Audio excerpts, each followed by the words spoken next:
प्रभु के मधुर नाम में आप सबों को जय मसीह। परमेश्वर का धन्यवाद हो कि आज एक बार फिर, जबकि महीना ख़त्म हो रहा है, इस 2022 का पहला महीना, और फिर हम लोग जो शुरू करेंगे वो प्रकाशित वाक्य को कंटिन्यू।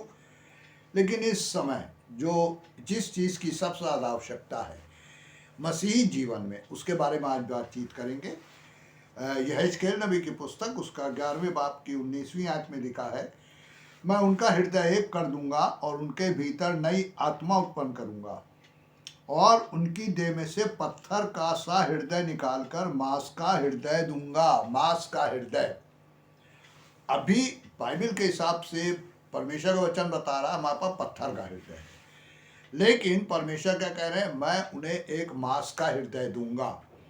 मेरे प्रियो, पत्थर और मांस हम सब जानते हैं क्या फ़र्क होता है। पत्थर कभी मुलायम नहीं होता, टूट जाता है, लेकिन वो कभी मुलायम नहीं होता। और मांस अब जैसे चाहिए उसको घुमा लीजिए। अच्छा, मांस में फंक्शन होता है, पत्थर में लाइफ नहीं होती, कोई फंक्शन नहीं होता है।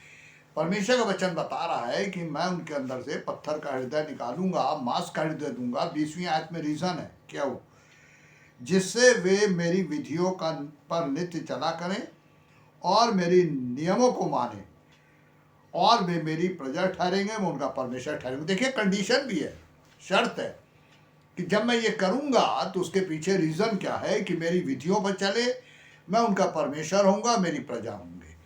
सीधी बात है कि राजा को अपनी प्रजा की चिंता होती है, दूसरे के देश की प्रजा की चिंता नहीं होती है। मेरे प्रियो, ये पुराने ज़माने की एक रीति है जो चली आ रही है। आज परमेश्वर का वचन क्या कह रहा है कि मैं उनका हृदय करूँगा, मांस का हृदय दूंगा। बाइबल में अगर अपन प्रकाशित वाक्य 3:20 में जाए तो वहाँ यीशु मसीह ने क्या कहा, देख मैं द्वार पे खड़ा हुआ खटखटा रहा हूँ। द्वार मतलब हार्ट के पास। बाइबल ये बताती है कि परमेश्वर हमेशा हृदय के ऊपर ही जोर देते आए हैं। अगर आप मत्ती 5 में जाएंगे, उसके 30वीं आयत में क्या लिखा, धन्य वे जो मन के दीन है। वहाँ भी मन, हृदय की बात है, क्योंकि स्वर्ग का राज उन्हीं का है। अब परमेश्वर के वचन की गहराई में जाके जब हम बहुत कुछ सीखने की कोशिश करते हैं तो एक खास बात जो हमको दिखाई पड़ती है वो क्या है, वो ये है कि परमेश्वर हमें एक नया हृदय देना चाहते हैं। उस हृदय से हम परमेश्वर की स्तुति, आदर, महिमा करें, वो ये चाहते हैं। पुरानी चीज़ों को परमेश्वर नहीं पसंद करते। तो हमने देखा कि परमेश्वर कहते हैं कि धन्य वो है जो मन के दीन है, क्योंकि स्वर्ग का राज उन्हीं का है। यीशु मसीह पृथ्वी पर काहे के लिए आए थे, स्वर्ग का राज लेके। मेरे प्रियो, जो सबसे बड़ी बात है, परमेश्वर के राज्य में इंसान के जाने के लिए जो जगह रखी गई है वो है स्वर्ग का राज। अदन की वाटिका में परमेश्वर ने जब आदम हवा को निकाल दिया तो उन्होंने स्वर्ग के राज से अलग कर दिया। उसी राज को खोलने के लिए प्रभु यीशु आए और उन्होंने अपने प्राण देकर हमारे लिए वो पर्दा फाड़ा, फट गया, जिसकी वजह से पवित्र स्थान और महापवित्र स्थान छिपे हुए थे। और अब हमारे सामने अपनी बातें कहने के लिए परमेश्वर ने द्वार खोल दिया है। और बाइबल ये बताती है कि धन्य वे हैं जो मन के दीन है, क्योंकि स्वर्ग का राज उन्हीं का है। मेरे प्रियो, हम स्वर्ग के राज में अगर प्रवेश करना चाहते हैं, जो अदन की वाटिका के समय से हमसे छीन लिया गया, तो हमारे लिए जो सबसे ज़्यादा ज़रूरी है वो है मन। अगर अपन यिर्मयाह नबी के 17वें बाब की 9वीं आयत में जाएंगे तो वहाँ लिखा है, मन तो सब वस्तुओं से अधिक धोखा देने वाला है। सब वस्तुओं से अधिक धोखा कौन देता है? मन। हमारे मन के विचारों में जो कुछ उत्पन्न होता है सो निरंतर बुरा ही होता है, ये बाइबल बता रही है। हम अच्छा नहीं सोचते हैं, और बाइबल ये भी बता रही है कि उस बुराई की वजह से हम उन कामों को बहुत अंजाम देते हैं जो बुरे होते हैं। मेरे प्रियो, परमेश्वर ये बताना चाहते हैं कि मैं उन्हें एक नया मन दूंगा जो मेरी विधियों को मानेंगे और मैं उनका परमेश्वर ठहरूंगा। वहाँ एक रिवॉर्ड है नए मन के साथ। अब हमारे ऊपर डिपेंड होता है कि क्या हम ये नया मन पसंद करते हैं, क्या हमें अच्छा लगता है कि इस नए मन में हम आए, इस नए मन को परमेश्वर से लेने, इस मन के संग जीना सीखें और हमेशा परमेश्वर के चरणों में बैठकर अपनी बातें कहें। उन दिनों में परमेश्वर ने बार बार मुझसे एक बात कही, कभी भी सुबह शाम के बाद प्रार्थना नहीं करता था, लेकिन अभी परमेश्वर की एक आवाज़ आई कि चल प्रार्थना कर। और अब दोपहर में भी परमेश्वर ने घुटनों के बल झुकाना शुरू किया। मेरे प्रियो, खास बात यह है कि दोपहर में जो प्रार्थना करते हैं उसमें सिर्फ धन्यवाद की बलि चढ़ाते हैं, डिमांड नहीं, सिर्फ धन्यवाद की बलि। परमेश्वर यही चाहते हैं, हमारा जीवन परमेश्वर के संग चले, हम उनके संग रहे, महिमा में खड़े हों। तो परमेश्वर जो बताना चाहते हैं वो एक नया मन दे के हमको एक नए तरीके से एक नए जीवन की शुरुआत। मेरे प्रियो, बाइबल क्या बताती है? हमेशा बाइबल इस बात के ऊपर जोर देती है कि अगर हम अपने पुराने मन के हिसाब से चलेंगे, जिएंगे, तो परमेश्वर हमारे संग नहीं रहेंगे, क्योंकि उनको नई चीज है। यीशु मसीह ने क्या बोला था? कोई भी पुराने कपड़े पे नए कपड़े का पैबंद नहीं लगाता है। और आज हम मसीही कोशिश यही करते हैं कि पुरानी लाइफ जीते रहे और उसमें नए लाइफ को एंट्री दे दें। क्या ये पॉसिबल है? क्या ये पॉसिबल है? हम प्रभु की बताई शिक्षा को ही उलट फेर करने में लगे पड़े हैं। क्या लगेगा?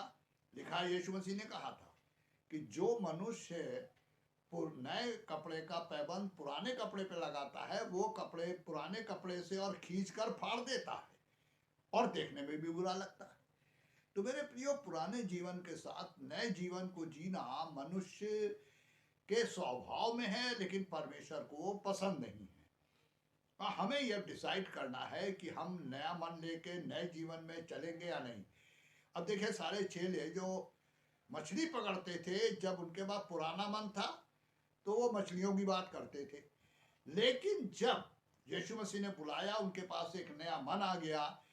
तो वचन ये बताता है कि 3.5 साल तक वो यीशु मसीह के संग संग चलते रहे, प्रचार करते थे, सेवकाई में मशगूल थे। लेकिन जैसे ही प्रभु यीशु चले गए, फिर वो चले गए मछली पकड़ने। और मेरे प्रियो, सबसे बड़ी बात ये कि उनके जीवन में पुरानी चीजें निकल ही नहीं पा रही थी। अब ये नया मन कैसे मिला, क्या सब कुछ हुआ? प्रेरितों के काम के 2 बाब की 1 आयत में है, जब पेंतीकोस्त का दिन आया, अब लोगों ने डिसाइड किया कि हमको नए तरीके से जीना है। प्रभु यीशु गए तो उन्होंने क्या किया? प्रार्थना करनी शुरू की। एक कमरे में बंद थे और वहां प्रार्थना में लौलीन थे।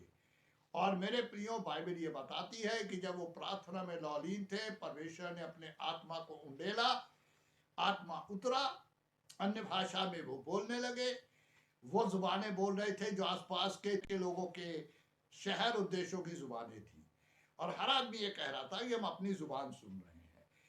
और हिस्ट्री ये बताती है कि वह 23 तरह के लोग थे, और फिर हर जुबान में वो परमेश्वर की बड़ाई और यीशु मसीह की बड़ाई कर रहे थे। ये है नया मन, ये है नए मन के कार्य।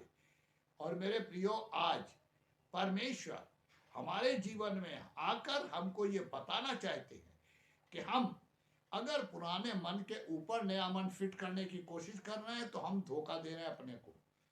पुराने मन को हटाना होगा, प्रभु यीशु से प्रार्थना में कहना होगा, प्रभु हमारे घर में आइए, दिल को साफ कीजिए और एक नया मन बनाइए। मुझे याद है, बहुत पहले मेरे पास एक बुक आई थी और वो था हार्ट ऑफ मैन, मनुष्य का हृदय। मेरे पास आज भी है वो, कई लैंग्वेज में आई थी, मैंने बहुत लोगों को भेजा।